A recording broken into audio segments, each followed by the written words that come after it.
Una mujer de 21 años contó que el pasado 7 de septiembre de 2020 fue violada por el ginecólogo Ernesto Ortiz Ruiz de la EPS Sanitas en la sede de Puente Aranda, en Bogotá. De acuerdo con la hermana de la víctima, los detalles son los siguientes. El médico la violó a eso de las 6 de la tarde, era su primera cita con él, y durante la consulta le empezó a preguntar lo normal en una cita ginecológica, que si tenía pareja, que si tenía relaciones sexuales. Ella le dijo que no se había acostado con ningún hombre porque solo le gustan las mujeres. Luego Ortiz le dijo que se acostara y le empezó a introducir los dedos. La chica comenzó a sentirse incómoda y le dio miedo. Cuando se intentó zafar, él le aprisionó una pierna contra la pared y la otra con el brazo. La chica vio que se puso un condón. Después la violó. No pudo reaccionar. Incluso en el relato que le presentó a la fiscalía, ella dice que sentía que él la había drogado porque no sentía su cuerpo. Por fortuna, su caso generó indignación y rechazo de manera masiva, así que las autoridades actuaron muy rápido y Ortiz fue capturado después. En estos momentos está en la cárcel mientras la justicia lo investiga y lo condena. Mientras tanto, aquí nos preguntamos, ¿es este el primer caso? Nos pusimos a estudiar y la respuesta es no. Por esta razón, en este video les queremos contar 4 cosas que deberíamos saber sobre violencia sexual en las consultas médicas. Primero,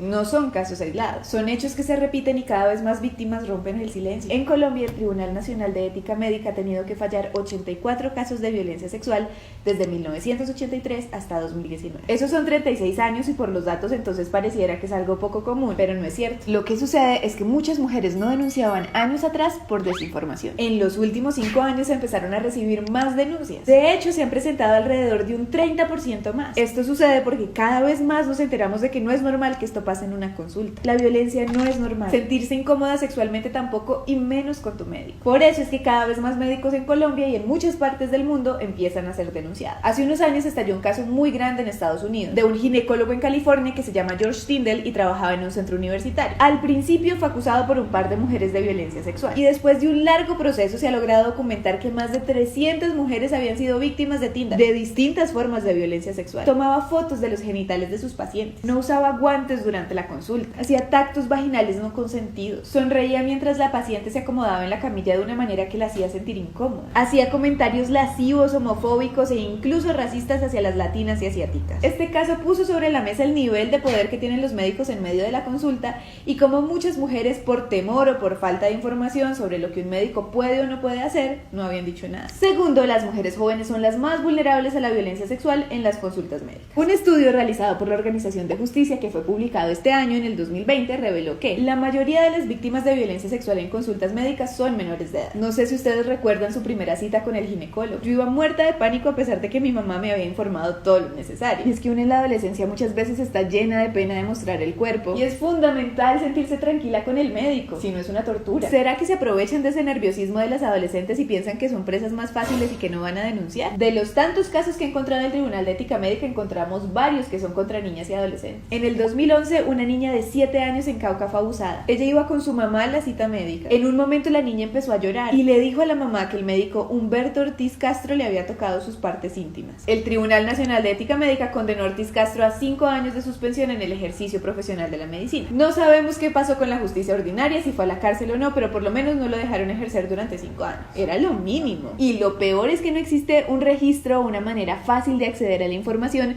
de los médicos que han sido condenados por delitos sexuales o malas prácticas. De hecho, para tener acceso a los casos fuimos antes de la pandemia al archivo en físico del tribunal, porque no hay registro digital. Y no creemos que sea casualidad o falta de recursos, sino más bien una forma de dejarnos sin acceso ante casos tan graves. Tercero, hay un amplio espectro de formas de violencia. No usar guantes es una de ellas. Los médicos siempre tienen que usar guantes, es más higiénico, es lo profesional. Hay otros casos en donde hacen preguntas no profesionales que no tienen nada que ver con la consulta y que son de la vida personal. Una cosa es preguntar si tienes una vida sexual activa, normal, pero otra cosa es que el médico pregunte, uy, tan bonita y sin novio, eso ya no está bien. En un caso en Armenia, Quindío, la paciente denunció lo siguiente. Dijo que después del saludo el médico había empezado a preguntarle si a ella le gustaba el sexo, que cuál era su posición favorita, que si se excitaba rápido, a pesar de que ella estaba evidentemente incómoda. Incluso hay otro caso de un médico que le preguntó a la paciente si ella se masturbaba. Ella le dijo que no podía, entonces se masturbó él, recogió el semen en papel higiénico y le dijo a ella que empezara a hacerlo. Hay otros casos de acercamientos sexuales indeseados, como tocamiento de los senos o de otras partes del cuerpo. De nuevo, hay exámenes en donde es necesario necesario que a uno le toquen los senos. Por ejemplo, si vas con dolor y te tienen que examinar para revisar que no tengas más. Pero una cosa es una cosa y otra cosa es otra cosa. En Bucaramanga, una mujer joven presentó una queja porque el médico le había practicado 2 tactos vaginales y el segundo de ellos sin usar guantes. También hizo manipulaciones en sus senos de una forma que ella sintió inapropiada. Y hay otros casos donde la vaina ha escalado tanto que ha terminado en una violación. Por ejemplo, una mujer acudió a un centro de salud en Marquetalia Caldas porque tenía una afección respiratoria. Al llegar al consultorio, el médico le ordenó retirarse toda la ropa y procedió a examinarle los senos y a realizarle un tacto vaginal para posteriormente girarle el cuerpo e introducirle el pene en la vagina, ante lo cual ella no pudo hacer nada, pues se encontraba físicamente muy débil. Además, ella notó un aliento alcohólico en la respiración del médico. Todos los casos merecen ser sancionados y rechazados porque todos son formas de violencia en distintos niveles. Si vives algo así, debes avisar a tu EPS y ponerlo inmediatamente en conocimiento de las autoridades. Si un médico viola a una paciente, debe ir a la cárcel. Y en los otros casos debe existir como mínimo una suspensión de la tarjeta profesional. Cuarto, ninguna situación incómoda a nivel sexual es profesional y debes denunciar. Si saliste de la consulta médica con alguna incomodidad sexual, algo que sentiste que no fue profesional, debes presentar una queja. No lo pienses 2 veces. Es mejor informar a las autoridades de una vez en vez de esperar que el médico siga haciendo lo mismo con otras mujeres. En Colombia, como dijimos antes, los encargados de investigar y de sancionar a los médicos por el incumplimiento de sus deberes son los tribunales de ética. Estos tribunales conocen el caso, luego hay un espacio para presentar pruebas y al final emiten una condena que puede ir desde una amonestación hasta la suspensión por 5 años. Nosotras encontramos casos muy graves en donde hay sanciones de 5 años de suspensión y otros de sanciones más pequeñas de 3 meses. El problema es que ese tribunal de ética médica también falla muy mal. A ver, el tribunal de ética médica está integrado por médicos.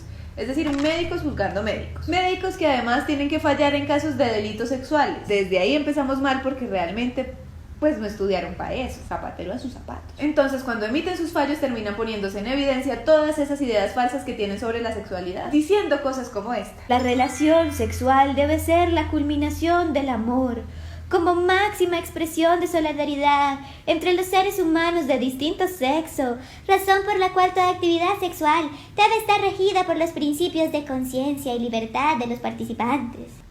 Ni mi abuelita diría eso. Esa fue una de las razones que anotaron para fallar en un caso de violencia sexual, pero eso no es un argumento válido. Empezando porque confunden sexo con amor y terminando porque dicen que el sexo solo se puede dar entre 2 personas de sexo opuesto. A lo bien, ni mi abuelita dijo nunca una cosa así. Después de todo esto, muchos pueden preguntarse ¿qué sentido tiene ir al médico para terminar corriendo riesgos de que te violen? La consulta médica es muy importante. Pedir una cita ginecológica por lo menos una vez al año es vital. Literalmente puede salvarnos la vida. El problema es que nos enseñaron que los médicos siempre tienen la razón. Ese prestigio que rodea a los médicos hace sentir a muchas que no se pueden quejar o que está permitido que los médicos les hagan lo que quieran. Por esto es que les contamos y otros casos en Colombia y en el mundo sabemos que la consulta médica no es un lugar 100% seguro como debería ser. Obviamente, no todos los médicos son violadores. Eso sería un infierno. Antes de que empiecen con no dolmen, no dol doctors, bla bla bla bla bla, pónganse en el lugar de las víctimas y más bien contribuyan a reportar y a denunciar a sus colegas que sí son violadores o que actúan de manera indebida para que estos dejen de hablar mal por todo su gremio. No somos nosotras quienes tenemos que dejar de ir al médico poniendo en riesgo nuestra salud. Son los violadores y todos los que abusan del poder los que deberían dejar la medicina. Si les gustó este video, no olviden suscribirse a nuestro canal en YouTube, activar la campanita de notificaciones para que sepan cuando publicamos un video nuevo, seguirnos en todas nuestras redes sociales, estamos en todas partes como @desigualdades.